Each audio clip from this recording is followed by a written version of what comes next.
All right, good morning. We're going to try to answer some questions. I've been getting lots of emails, lots of Facebook messages, lots of text messages.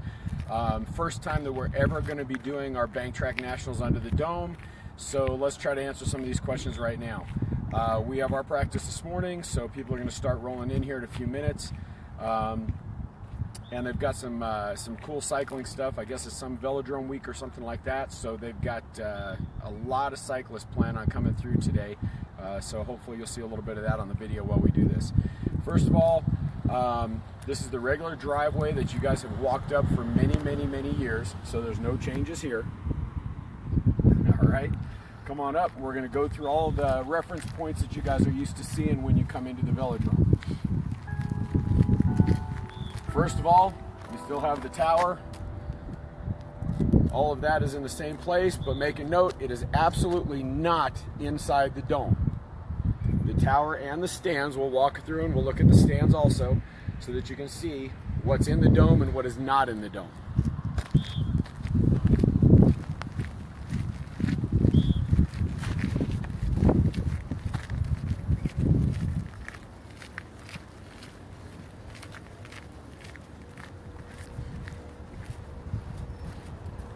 Moving on, again, the same stands that you've been sitting on for all these years, they are not going to be available inside. We're going to have different seating arrangements. All of the stands are actually on the outside of the dome. The dome is it is insulated and it's an inflatable dome. They control the air that comes in. They control the temperature of the air that comes in. We had a 90-degree day the other day, and I was still wearing a sweatshirt on the inside on the 90-degree day.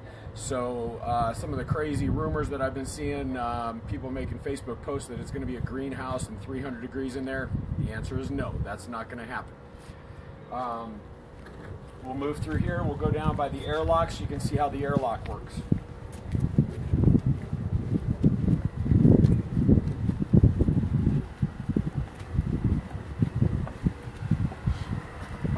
Here's some of the emergency exits. We cannot go in these doors, but there are emergency exits. I'm going to show you how those work when we get inside the building.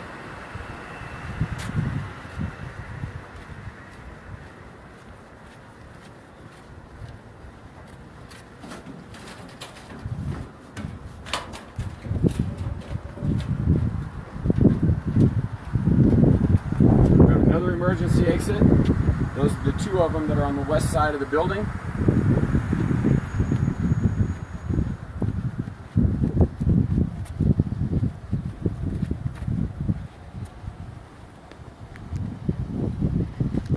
As you can see, the bathrooms are still the same. The bathrooms are on the outside of the dome. They're not on the inside of the dome. You'll have to come in and out each time you need to use the bathroom. We have entertained the ideas of possibly bringing porta potties into another area so there's multiple places, but we haven't decided for sure if that's what we're going to do yet. So let's go work on the airlock so you guys understand how this is going to work when you get to the dome.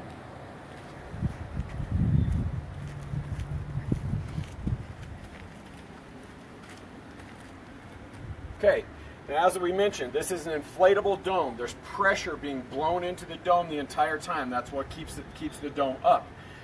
The first thing that you need to understand is that we need to keep a seal so that that pressure stays there. Okay, we're going to come in here. This is the main doors. You guys can only fit a few people in and out of here at a time. When we bring large amounts of people in here, we're going to use the garage doors. But I want you to understand how this works so that you don't have any trouble while you're here.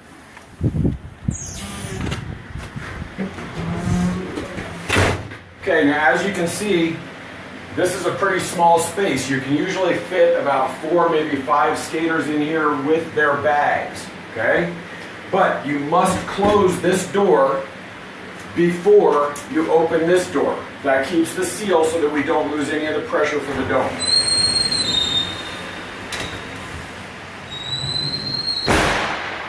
Okay, now a minute ago I mentioned that when we're coming in here and we've got a large amount of skaters trying to come in here at the same time, it'll take us all day to bring everybody into the building, 3, 4, 5 at a time going through those doors. We also have 2 areas that we can use garage doors, and these are also sealed. When we open this garage door, the building is still sealed because we have another garage door on the other side. So when we get to the dome to open up in the morning and we've got a lot of people coming in at the same time, what we'll do is we'll open the garage door. You can bring 30 people in there, close the outside door, and then open the inside door so that we can all enter without going in 3, 4, 5 at a time.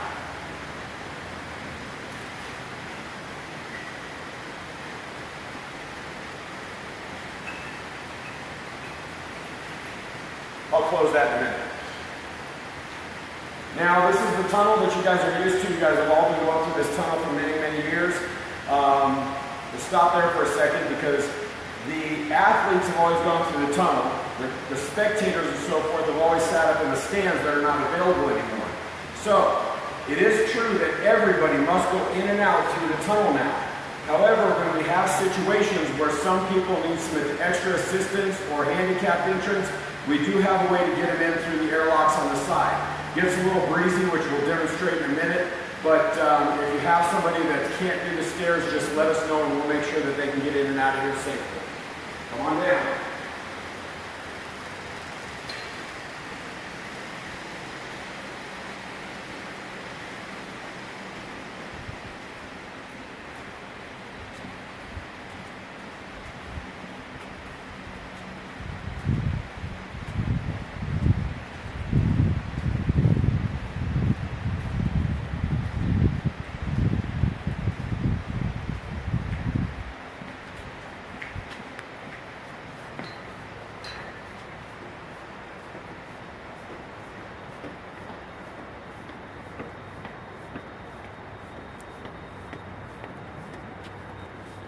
All right, covering a couple of things. Again, your athletes have always come through the tunnel, but we haven't had to bring parents and spectators through the tunnel in the past.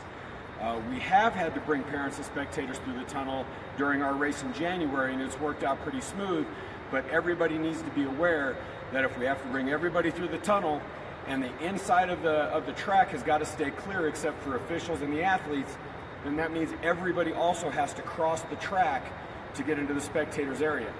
We'll have specific staff here to make sure that that's done safely. Let's go work on a real quick walk around on the track.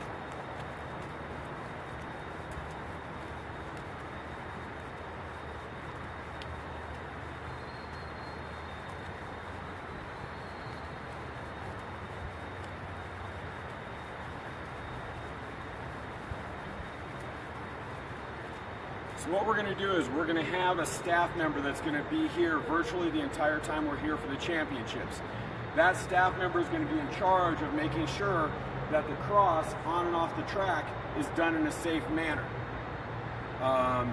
Again, we're going to be able to bring through the airlocks and through here anybody that has a problem, handicapped or can't do the stairs for some reason. We have other doors to enter and exit from. A couple things on the track, come on over and look at. USOC has spent a good amount of money kind of helping us dress our track up. Remember the last couple years, the pads were falling apart. We always had black things all over the ground because they were kind of disintegrating. They were all ripped up. They did put the money in, and we've got brand new pads all the way around, Velcro down, secure, much safer. Coming out to the track, we did the work to remeasure everything and bring everything as close as possible to all CIC requirements for the track conditions. Notice again, that means white lines instead of the red lines that we've had for years. I believe before we did this this latest thing, I think the last time that this track was painted was probably our World Championships back in like 93 or 92, whenever that was.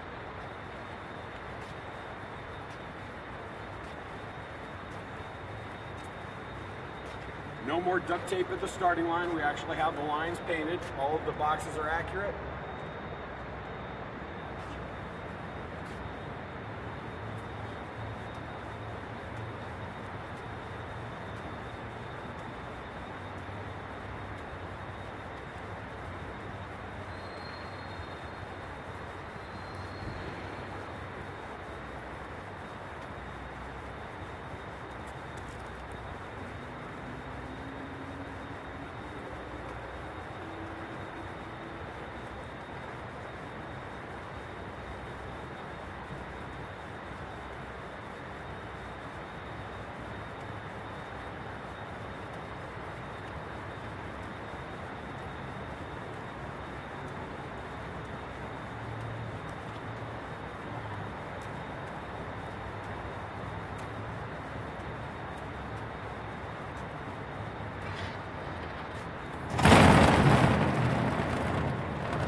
The infield for skaters, I do not think that the officials are going to make any changes in your check-in procedures, our warm-up procedures. The actual race procedures that we've been going by for years and years and years should remain the same.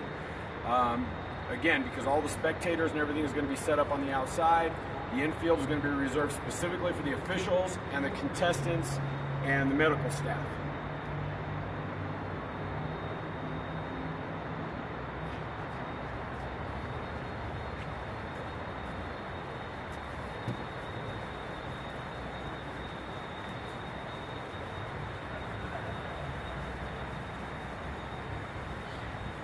Okay, a few minutes ago, we looked at the emergency exit doors from the outside of the building.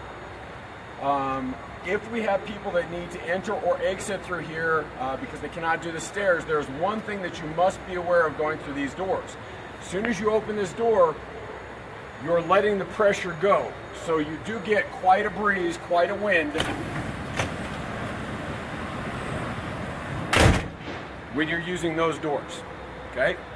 We're going to walk to the other side of the track, and we have another garage door on the other side that functions exactly the same as the garage door I showed you a few minutes ago over there.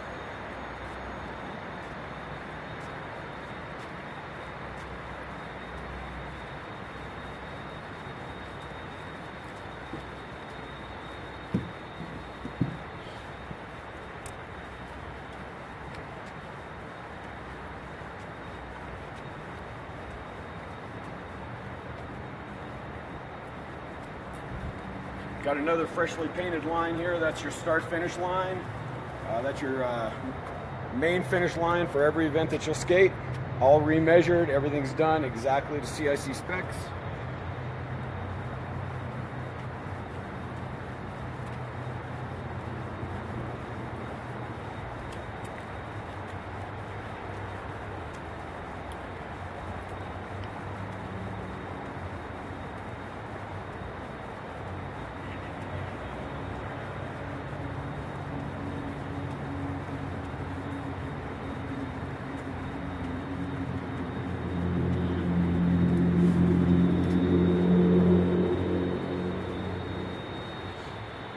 Okay, right through here is where most of the time we have all of the vendors set up and a lot of the spectators will bring in their tents and so forth and set up. We have the exact same capabilities now. Everybody is still going to be able to bring in their tents. They'll be able to bring in their own chairs, whatever type of setup that they can use to be comfortable for the entire championships. You're still going to be able to set up through here exactly the same way that we have. Now notice we have some bleachers here, and we're going to be bringing in a lot more bleachers because there are still a lot of people that are normally used to using the concrete bleachers on the outside. Since they're not available, we're going to make sure there is plenty of seating. Nobody's going to have to sit on the ground. Nobody's going to have to stand. So that's one question that should be alleviated there. I know it's been asked a lot.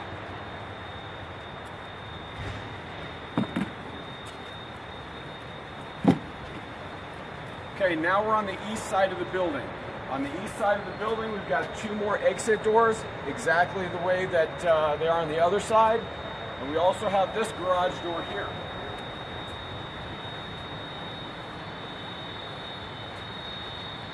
Now, this entrance and exit here is much, much larger than the other side. We have the ability, when we have the race here in January, we have the ability to bring the trucks and everything through here to set up the vendors' tents and so forth. There's plenty of room for a very, very large truck to come through there and bring their stuff in and get set up.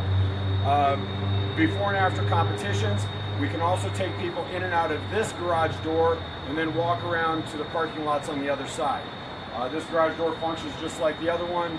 I don't see any real reason to open it up because you guys already kind of see how it works.